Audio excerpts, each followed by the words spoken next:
Bonjour Richard. Bonjour Liselotte et bonjour à tous les auditeurs. Et Alexandre, je dois vous dire, j'ai offert la moitié de votre pain au chocolat à Monsieur Bonnet qui n'avait pas pris son petit déjeuner.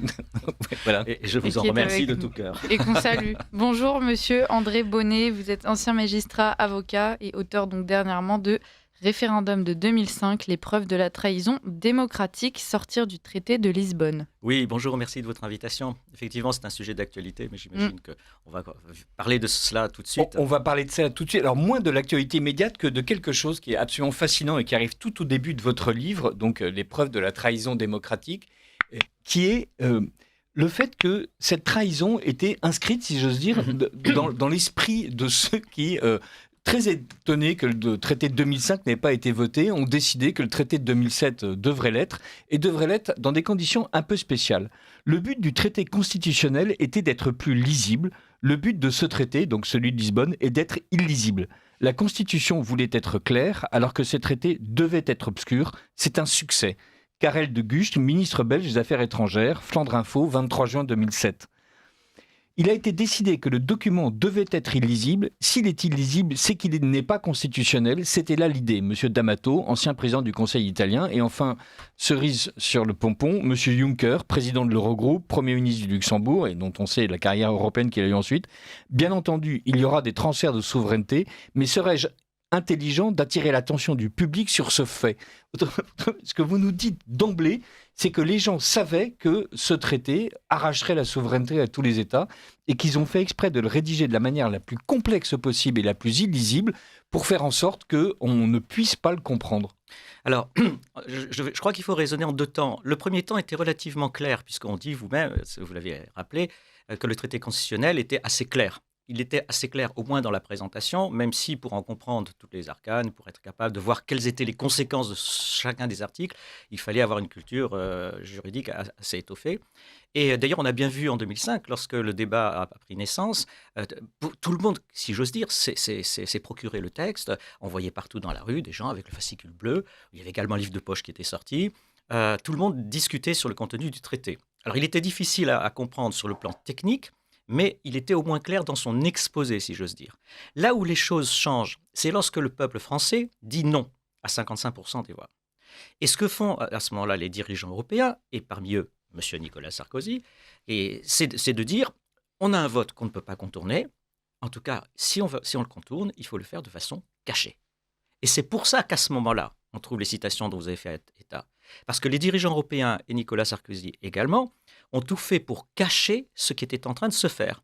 Lui, M. Sarkozy, disait on fait simplement un mini-traité. On va prendre un certain nombre de données techniques pour que les choses se passent mieux, que le fonctionnement soit meilleur au sein de l'Union européenne. Et puis c'est tout. On tient compte du vote des Français. Et en réalité, on fait le contraire. C'est-à-dire qu'on prend la même chose à la virgule près. Tous les transferts de souveraineté, toutes les dispositions qui effacent complètement le rôle des États, et particulièrement de la France, en ce qui nous intéresse, sont passées sous silence, cachées, pour obtenir ensuite une ratification par le Parlement français réuni en Congrès en février 2008, qui ne tiennent aucun compte du vote des Français. Donc c'est là qu'est la première trahison, si j'ose dire, parce que c'est la trahison du vote des Français. Et vous savez, je travaille sur ces questions, évidemment, depuis un certain temps, et je découvre toujours de nouveaux scandales. Et il y a un scandale qui m'a frappé ce matin. Je réfléchissais un petit peu à cette émission que nous aurions aujourd'hui, et je me disais, mais finalement, les dirigeants européens ont sciemment, et ce que vous avez cité est unanime chez eux à l'époque, ils ont sciemment décidé de se moquer des citoyens français pris en tant que tels. C'est-à-dire qu'ils ont sciemment décidé de dire aux Français, on se fiche complètement de ce que vous voulez. Vous avez voulu conserver votre souveraineté, on vous l'enlève. On le fait en le cachant. Et vous allez vous en rendre compte trop tard quand le fait de vous réveiller ne servira plus à rien. Donc c'est non seulement une trahison à l'intérieur de la France, mais c'est quelque chose qui m'est apparu avec force, encore une fois ce matin, parce qu'on ne le dit pas assez, qu'il y avait une sorte de... Alors on peut employer ce terme parce qu'elle est avérée, une sorte de conspiration des dirigeants européens contre la France, particulièrement, contre les Pays-Bas également, qui avaient aussi refusé le traité, et contre chacun des électeurs français qui avaient rejeté le projet de constitution. Et cette trahison, elle est immense. Parce que dans le référendum français, c'est vraiment la souveraineté populaire directe qui s'est exprimée. Et on a essayé de tout faire pour cacher le fait qu'on allait la contourner, cette volonté populaire. Et cet élément, j'allais dire, émotif est important. Parce qu'on est dans un domaine qui est éminemment politique, qui concerne l'avenir de chacun d'entre nous, de chacun des Français. Et il faut se rendre compte de ce dont nous avons tous été victimes et ce dont nous continuons d'être victimes, puisque les conséquences de ce traité sont constamment visibles dans l'actualité. Et je pourrais prendre de multiples exemples. J'aime bien rappeler, parce que j'étais en train de lire les épreuves de mon livre à l'époque, une déclaration de M. Barrot à l'occasion de la grande réunion à Matignon pour voir ce qu'on faisait sur les influenceurs algériens. Donc les influenceurs algériens qui, il y a quelques mois, expliquaient qu'il ne fallait pas hésiter à descendre dans la rue, à tuer du français et à faire en sorte que l'Algérie reprenne enfin possession de la France. Oui, mais ce qui était incroyable, c'est que M. Barrot sort et fait une déclaration dans laquelle il dit « Bon, nous allons travailler, nous allons prendre des mesures, vous allez voir. » On n'en a vu aucune, évidemment. Il ajoute « Mais on va passer également au plan européen pour être encore plus efficace, parce qu'au plan national, on ne sera pas suffisamment efficace. Il faut aller au plan européen. » Et en entendant cette déclaration, je me suis dit « Mais le mensonge continue. » C'est-à-dire qu'aujourd'hui encore, 20 ans après le référendum, on ment aux Français. À la télévision, on affirme avec un visage qui ne laisse pas penser qu'on dit quelque chose de monstrueux, que c'est au plan européen qu'on sera plus efficace, tout en on l'est toujours au plan national, alors qu'on ne l'est plus du tout au plan national. Que l'article 79 aujourd'hui du traité sur le fonctionnement de l'Union européenne, qui vient du traité de Lisbonne, nous a enlevé la totalité des pouvoirs en matière d'immigration, sauf en ce qui concerne les gens qui viennent aux frontières extérieures de la France avec un contrat de travail ou avec une autorisation de travail. Mais pour tout le reste, regroupement familial, l'asile économique, etc., tout ça s'est passé au plan européen. Enfin voilà, on a donc, même aujourd'hui encore... au niveau européen pour être plus efficace, c'est qu'on est obligé de passer au plan européen. Mais bien sûr, ce que les gens ne savent pas, c'est qu'avec le traité de Lisbonne, la France, sa souveraineté a littéralement disparu. Pourquoi ? Je schématise pas, mais je résume les grands termes. 1. L'Europe devient une personnalité morale, juridique, indépendante et autonome. Jusqu'à là, l'Europe, c'était un agglomérat, une coordination, une communauté d'États, chacun souverain et indépendant. Désormais, il y a une personne morale, indépendante, autonome, qui ne dépend plus des États, de quelque façon que ce soit. Le droit communautaire, c'est scellé dans le marbre depuis le traité de Lisbonne, il est supérieur à toutes les constitutions. Aujourd'hui, quand on parle de la Constitution française qui nous protégerait, qu'on pourrait actionner, par exemple, en matière d'immigration ou autre, pour s'opposer à un droit européen qui serait mal conçu, mais les magistrats français auront le droit, ils seront légitimes, alors on reviendra sur les façons de pouvoir en sortir de cette nasse, ils seraient légitimes à dire « je n'applique pas votre texte français et je n'applique pas non plus la Constitution française parce qu'elle est contraire au droit européen ». Et que le traité de Lisbonne dit que le droit européen est supérieur à toutes les constitutions, sans exception. On a également une disposition dans le traité qui dit toujours la France ne va pas avoir toujours un représentant à la Commission européenne. C'est-à-dire qu'il y aura tous les 10 ans une période de 5 ans pendant laquelle la France n'aura pas de représentant à la Commission, sachant que c'est la Commission qui est la seule à avoir l'initiative des lois, que c'est cette Commission qui détermine de toute la marche concrète de l'Europe et de la mise en œuvre des normes dans lesquelles nous assène constamment. Et en dépit de ça, on va nous dire que la France n'a pas perdu sa souveraineté. Et j'ajoute qu'avec la majorité qualifiée et la nécessité d'avoir au moins 4 États membres pour les minorités de blocage, vous pouvez avoir un cas où vous auriez l'Allemagne, l'Italie, la France en même temps sur un refus d'une proposition de loi de la Commission. Ça lui serait imposé contre leur volonté à ces 3 États, simplement parce que ça ne remplirait pas les conditions d'avoir au moins 4 États qui s'opposent à une disposition. Donc on a... Dire que la France est plus souveraine et plus influente en France après le traité de Lisbonne qu'avant, c'est une folie pure, c'est un contresens dont on n'arrive même pas à comprendre comment on peut l'imposer et comment ce mensonge peut continuer aujourd'hui. Et alors, dans votre livre, donc les preuves de la trahison démocratique, il y a pourtant des hommes politiques français qui régulièrement disent « mais évidemment la France est puissante, évidemment la France est influente, comment faites-vous pour ne pas croire à l'influence de la France ?» Bon, et ils se paient de mots alors que dans les faits... Et dans les textes surtout, ce traité nous empêche de faire tout et le reste. Et il y a quelque chose qui m'a fasciné, c'est l'emploi. Alors, on pourra parler d'emploi, on pourra parler d'immigration. Un tout petit peu en arrière sur un point, parce que je parlais de la Commission européenne. Parce que les gens qui nous écoutent vont dire, mais ce monsieur ne connaît pas son droit, puisqu'on voit bien qu'il y a un représentant... Sur Radio Courtoisie, on n'a que des experts compétents. Voilà, des gens vont dire, mais on sait bien qu'aujourd'hui, il y a un représentant de la France à la Commission européenne. Et si j'ai parlé de cet élément, c'est parce que le mensonge s'est développé également d'une façon complètement inattendue. Et ça vaut la peine que les gens le sachent. En fait, c'est un véritable roman qu'on est en train de vivre, où la France est la victime d'une tentative monstrueuse de passer sur son corps et de faire en sorte qu'elle soit désormais un homme mort et non pas une personne vivante. Ce qui s'est passé, c'est que l'Irlande aussi a rejeté le référendum, le traité constitutionnel. Les gens le savent peu. Elle l'a rejeté. Mais en Irlande, on n'avait pas le droit de passer par la voie parlementaire. Il fallait refaire voter, sous la forme référendaire, l'électorat irlandais. Et alors, les dirigeants européens, après le rejet par l'Irlande et après l'adoption par la France du traité de Lisbonne tel qu'on nous l'a imposé, sont allés voir l'Irlande en disant, écoutez, voilà, il faut absolument que vous obteniez un oui désormais sur un second référendum. Qu'est-ce qu'il faut qu'on vous donne pour que vous obteniez ce oui?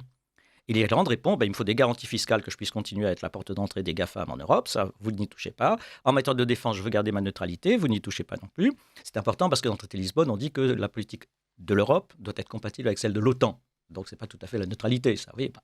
Et puis, troisième condition, on veut avoir toujours un représentant à la Commission. Il est hors de question d'appliquer le traité en tant qu'il fait une présidence tournante où on a 16 membres plus 2 qui sont là, et puis tout le monde tourne. C'est pour ça qu'au bout de 2 mandats, il faut que les États qui ont déjà fait 2 mandats s'en aillent pour laisser la place aux autres États, puisqu'il y en a 27 en tout. Et donc ça tourne. D'où la possibilité que la France ne soit pas. Donc l'Irlande dit, moi je ne veux pas de ça. Et donc le Conseil européen, après que la France ait ratifié le traité scélérat, a dit à l'Irlande, d'accord, on va prendre une décision et on ne va pas appliquer, au moins pour une durée limitée, cette disposition du traité. Et il y aura donc un représentant de chacun des États à la Commission européenne, comme c'était le cas avant. Mais on a du coup 2 textes différents. On a le texte qui a été adopté suite à l'irruption de l'Irlande dans le débat, tel que je viens de vous le dire, et puis on a le texte que les Français ont ratifié au Congrès de Versailles en février 2008. Mais ça, c'est impossible en droit. En droit, on ne peut pas avoir une décision prise sur 2 textes différents, et surtout sur un élément aussi important que celui de la présence des États au sein de la Commission européenne.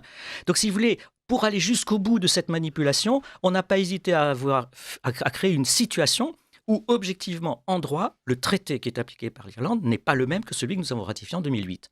Alors après, dans le secret des coulisses, on a eu, à l'occasion de l'adhésion de la Croatie, une autre disposition qui permettait d'incorporer ces modifications dans les textes que l'Europe allait appliquer.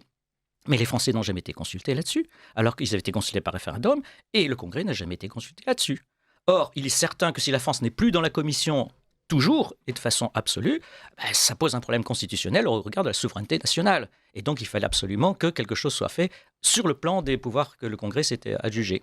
Oui, c'était pour terminer, pour que les gens comprennent bien la dimension ahurissante de tout cela. Alors, reprenez votre question, parce qu'il y a tellement de choses à dire. Ma question, c'était sur la directive Bolkestein, où en fait, ce que met en place l'Union européenne, et je cite les textes, donc l'article 317, dans la définition et la mise en œuvre des politiques et actions visées à la présente partie, l'Union prend en compte les exigences liées à la promotion d'un niveau d'emploi élevé. Et en fait, ce que la directive met en place, et notamment la directive Bolkestein, c'est la libre circulation des biens, des capitaux. En fait, on fait en sorte que la concurrence soit la plus libre possible, mais à aucun moment donné, on ne s'engage à ce qu'il y ait des emplois, et même on prend le pari que ces emplois soient détruits, puisque si l'idée est de favoriser la meilleure des concurrences, eh bien, si les Européens ne sont pas compétitifs, eh bien, tant pis pour eux, et les entreprises n'ont qu'à disparaître. Oui, alors 2 observations. Alors quand je parle de directive Bolkestein, c'est quelque chose qui déjà avait fait débat avant. On met ce terme pour bien comprendre de quoi il s'agit, c'est-à-dire le fait qu'on puisse avoir des personnes qui travaillent chez nous avec une protection sociale différente et donc des charges nettement moindres par rapport à celles que payent les nationaux.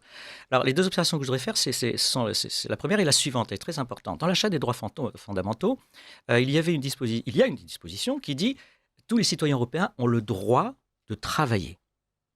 Et à l'époque, dans les mouvements de gauche, ça avait déclenché une bronca énorme en disant mais qu'est-ce que ça veut dire que de donner aux gens le droit de travailler? Évidemment qu'ils ont le droit de travailler. La question du développement des droits pour des citoyens en matière de travail, c'est qu'on leur donne la possibilité d'exercer un travail. C'est-à-dire que la société fasse le nécessaire pour que, dans la mesure du possible, vu l'état de l'économie, le maximum de gens puissent travailler et trouver des secteurs d'emploi où faire valoir leurs compétences ou leurs capacités.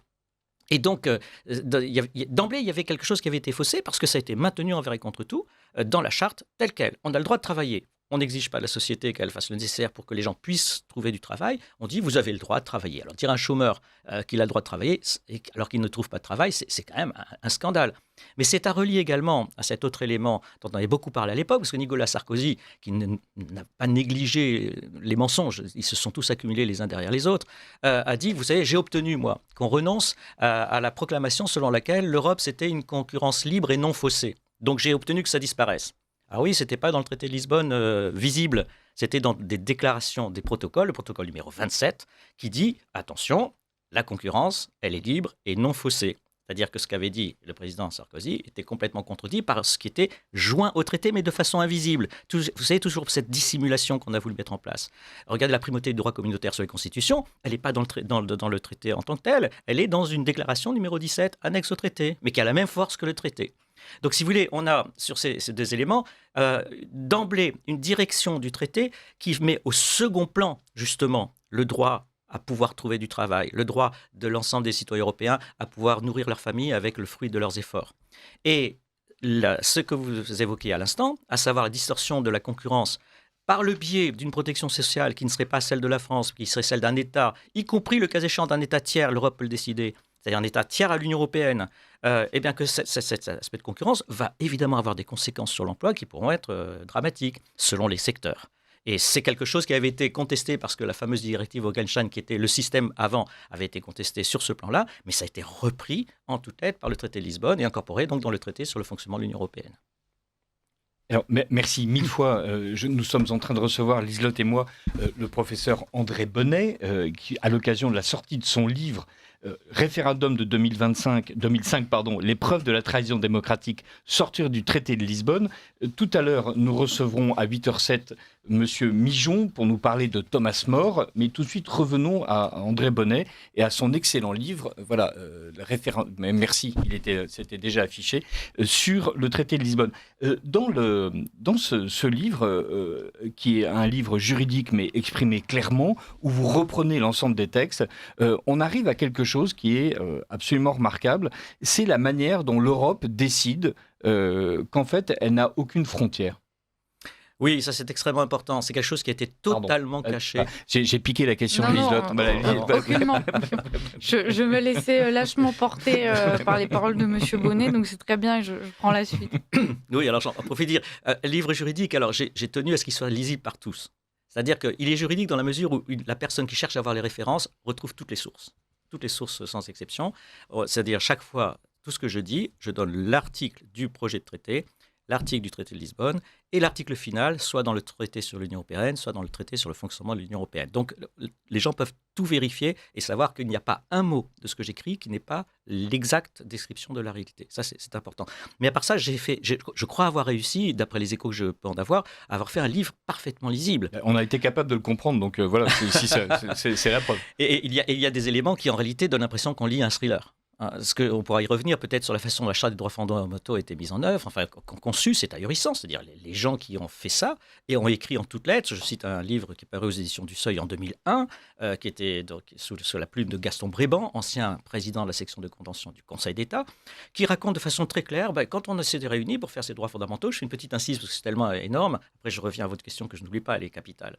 Eh bien, donc, quand on s'est réunis pour cette convention, le but c'était de faire un compendium des droits existants tels qu'ils étaient reconnus dans l'Union européenne, vous voyez, pour avoir un document de synthèse.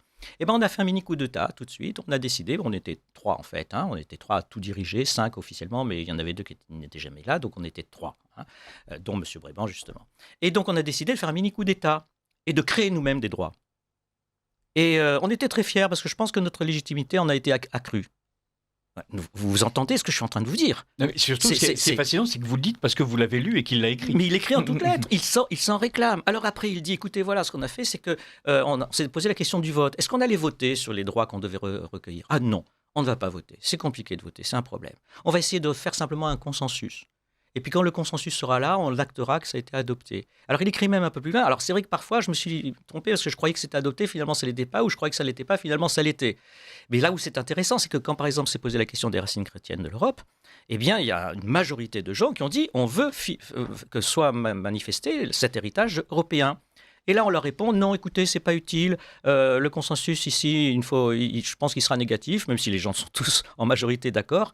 Parce que vous vous rendez compte, si on fait état de nos racines chrétiennes, comment voulez-vous qu'on accueille après les pays musulmans? Comment pourrait-on, dans le même temps, se référer à un héritage religieux qui ne peut être universel par définition? Voilà. Donc, rappelons que Bréban était évidemment communiste. J'ai demandé si l'islam, qui a joué un grand rôle dans l'histoire de l'Espagne, oui, effectivement, elle a été sous le joug musulman pendant quelques siècles, et ça n'a pas totalement avantagé, et qui est aujourd'hui la deuxième religion de France et la religion majoritaire d'un des pays candidats à l'adhésion de l'Union européenne, la Turquie. était compris dans l'héritage et les réponses ont été diverses. Mais et donc on l'a exclu. On l'a exclu de façon à pouvoir accueillir des pays musulmans. Donc l'Europe, elle est conçue, et j'en viens vraiment au cœur de votre question, elle est conçue comme un système idéologique sans rapport avec la réalité des frontières, sans rapport avec la réalité géographique, qui doit accueillir tous les pays qui veulent rentrer parce qu'ils reconnaissent ces valeurs-là. Et donc on n'est plus dans un projet européen. C'est là encore une dimension du mensonge et de la dissimulation.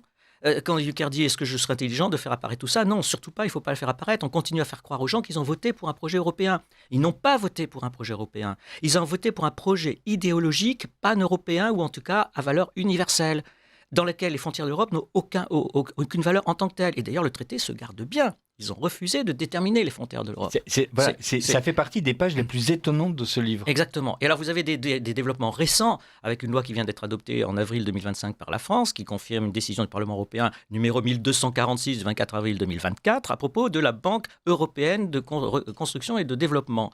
Reconstruction et développement. Et le but, c'était d'élargir la sphère d'action de cette banque européenne au-delà des frontières que l'on connaît. Et donc, le Conseil des gouverneurs a pris une décision qui a été actée par le Parlement européen et dont la France a tiré les conséquences dans cette loi la plus récente. Donc, vous voyez, on est dans une actualité d'aujourd'hui. Et dans la décision du Conseil des gouverneurs qui désormais s'impose, on vous dit en toutes lettres, de façon à ce qu'on puisse s'étendre là où on le souhaite, il faut dire la chose suivante. Chaque fois qu'il est question de l'Europe continentale ou orientale, il faut lire que cela vise y compris l'Irak, la Mongolie et l'Afrique subsaharienne. Autrement dit, selon les gens qui sont en ce moment au pouvoir en Europe et qui imposent par le traité de 2007 leur volonté à l'ensemble des pays signataires de ce traité, l'Europe, c'est pas de l'Atlantique à l'Oural, c'est de l'Afrique subsaharienne jusqu'à la Mongolie. C'est incroyable quand on le dit comme ça, on a l'impression d'être fou, mais c'est pour ça que je donne les références exactes, que les gens se reportent à la décision 1246 d'avril 2024 du Parlement européen, une codécision avec le Conseil des ministres de l'Europe. Donc il faut, quand on entend ça, on se dit non, ça n'est pas possible. Si, c'est possible. Et vous voyez, les contradictions sont immenses. Dans le texte fondamental initial, c'est-à-dire les articles qui proclament les grands droits, les grands principes de l'Europe, on vous dit notamment, considérant qu'on a mis fin à l'état de division du continent européen. Aujourd'hui, avec la guerre en Ukraine et ce que fait l'Europe vis-à-vis de la Russie, on est en train de reconstruire de façon totalement artificielle une division qui était celle de la guerre froide et du temps où la Russie était soviétique et stalinienne ou brejnevienne, mais en tout cas avec un régime marxiste-léniniste. Et il y a quelque chose de frappant, c'est-à-dire qu'au même moment où on dit on va aller jusqu'en Mongolie, en Irak et en Afrique subsaharienne, parce que c'est là que sont les valeurs de l'Europe, on les refuse du côté de la Russie, qui est à côté, dont la frontière est à côté de chez nous, simplement parce que les valeurs de la Russie ne sont pas celles de l'Europe. Évidemment, les valeurs de la Russie ne sont pas du tout celles de l'Europe. La Russie, par exemple, contre toute l'idéologie du genre et l'idéologie LGBT. Et ça, on ne le mesure pas. C'est fondamental dans le rejet de la Russie par les institutions européennes. Et c'est la cause d'ailleurs de l'éviction de la France d'Afrique, parce que les dirigeants africains n'ont jamais voulu qu'on leur impose cette prétendue valeur. Merci Richard. Quand vous nous expliquez tout ça, André Bonnet, on n'a qu'une envie, c'est d'en sortir, évidemment. Vous nous expliquez aussi qu'on est face à de petits hommes gris, comme dit souvent Guilain Benessa, qui choisissent de faire dans un bureau leur petit coup d'État, que tout est complètement verrouillé finalement, que la France, elle, n'a quasiment plus aucun pouvoir sur les sujets qui comptent pour elle actuellement. Alors comment fait-on pour en sortir et avons-nous seulement le pouvoir pour choisir cette sortie ? Alors, je vais répondre en 2 mots. On peut le faire, ça demande une volonté politique très forte, mais la première étape est de sortir d'abord du traité de Lisbonne. C'est important de le dire, ça semble bizarre, donc c'est pas sortir de l'Europe ou de l'Union européenne, c'est sortir d'abord du traité de Lisbonne. Pourquoi ? Parce que vous avez un article 50 dans le traité de Lisbonne, qui est une nouveauté, qui dit si vous voulez sortir, ce sont des négociations qui vont s'instaurer, ça va durer 2 ans, et il faudra que vous acceptiez les conditions que nous allons vous poser pour votre sortie. Sous-entendu, si on vous propose des conditions trop fortes et que vous ne pouvez pas les accepter, vous ne sortez pas. Et si vous sortez par un coup de force, tous vos magistrats diront vous n'avez pas respecté les conditions de sortie, et donc j'annule les décisions de mon propre État en tant que magistrat. Et ils seront légitimes à le faire, puisque si le traité de Lisbonne avait été ratifié dans les conditions normales, s'il l'avait été, les magistrats doivent dire vous respectez y compris la façon dont on peut sortir du traité de Lisbonne. Donc il faut commencer par sortir du traité de Lisbonne. Et le débat doit être donc sur le problème fondamental de l'illégitimité absolue, totale, définitive de ce traité vis-à-vis de la France et vis-à-vis des Pays-Bas. C'est fondamental. Et ça, on peut le dire avec des arguments juridiques. Je terminerai sur ce plan-là par ce qui suit.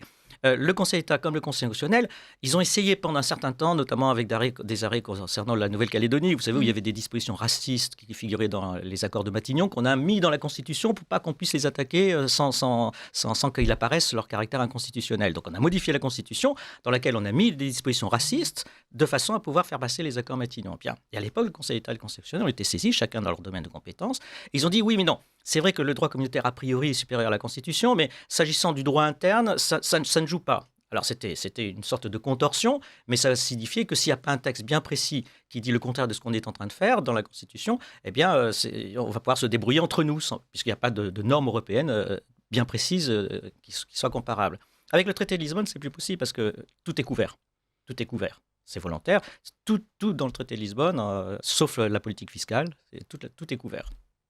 Et donc, dans les derniers états de la jurisprudence, le Conseil d'État comme le Conseil constitutionnel ont dit, bon, on ne peut plus tenir ça. Finalement, ce qu'on peut dire, c'est la chose suivante. Lorsque le droit communautaire, qui est supérieur, porte atteinte à l'identité constitutionnelle d'un pays, de la France, là, on peut faire valoir que ça ne s'applique pas et que c'est la Constitution qui l'emporte. Or, dans l'identité constitutionnelle, qu'est-ce qu'il y a ? Vous avez la souveraineté populaire qui appartient au peuple, qui l'exerce par ses représentants par la voie du référendum. Et ça signifie qu'on ne peut pas garder ce traité tel qu'il est parce qu'il porte atteinte à notre identité. C'est-à-dire que si un référendum, par exemple, ne peut pas être supérieur à un droit européen, c'est notre identité constitutionnelle qui est en cause. Donc il faut lancer le débat et lancer le combat sur le terrain de l'adversaire. Il faut aller porter le feu sur le terrain de l'adversaire et montrer que les contradictions sont tellement gigantesques et que l'illégitimité du traité est tellement sidérante qu'un certain nombre de dispositions du traité de Lisbonne doivent être écartées. Et à partir de là, on peut réenvisager un bras de fer avec les partenaires en disant « vous avez trahi ». Vous avez, d'une certaine façon, ensemble fait en sorte qu'on viole la décision de chacun des Français qui a voté au référendum. Nous, maintenant, nous ne pouvons pas tolérer que cela continue parce que ce qu'ont fait les gouvernements précédents, c'est inadmissible, on ne peut pas l'admettre. Un petit peu comme Trump qui dit « moi, ma guerre, ce n'est pas celle de Biden, donc je fais ce que j'ai à faire maintenant ».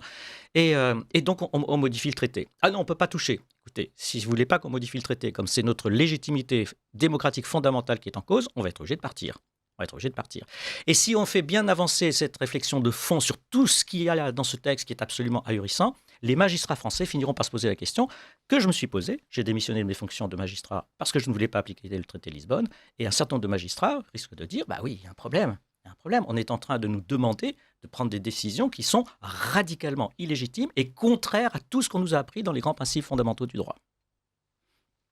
Il reste 1 minute. Non, mais ce combat, que vous le menez comment ? Vous êtes en lien avec les partis politiques, vous leur faites passer des notes, vous leur expliquez comment être courageux. Alors les partis politiques opinion sur rue, c'est un peu compliqué parce qu'ils sont bien décidés à continuer dans le mensonge. Comment vous faites quand vous avez participé à ce mensonge de A à Z ? Quand vous avez été député et que vous étiez au Congrès, que vous avez voté le traité de Lisbonne, quand vous avez refusé de le lire, vous savez que la veille du jour où ils ont voté le traité de Lisbonne, on a fait encore une formation parlementaire UMP parce qu'ils ne savaient pas ce qu'il y avait dans le traité. Et le lendemain, ils l'ont voté. Vous voyez, on en est là. Donc, si vous voulez, il y a des gens qui vont... C'est une fuite en avant dans le refus. D'ailleurs, je le vois à chaque fois que je dis à des gens qui se basent sur des principes fondamentaux, il faut remonter au traité de Lisbonne. Il y a une sorte de recul parce que c'est un combat complexe. Mais en réalité, il n'est pas si complexe que ça. Il suffit de revenir à la source et à ce qu'on apprend à tous les étudiants quand ils sont en première année de droit. Et ben voilà, c'est tout simple. Voilà. On n'a plus qu'à espérer que les députés seront capables d'être des étudiants en droit de première année. C'est pas gagné. Sébastien Deloglus, si vous nous écoutez. Merci beaucoup André Bonnet pour ce livre remarquable, Les preuves de la trahison démocratique aux éditions de l'Artilleur et pour tout ce que vous dites et les pistes que vous ouvrez. Merci beaucoup.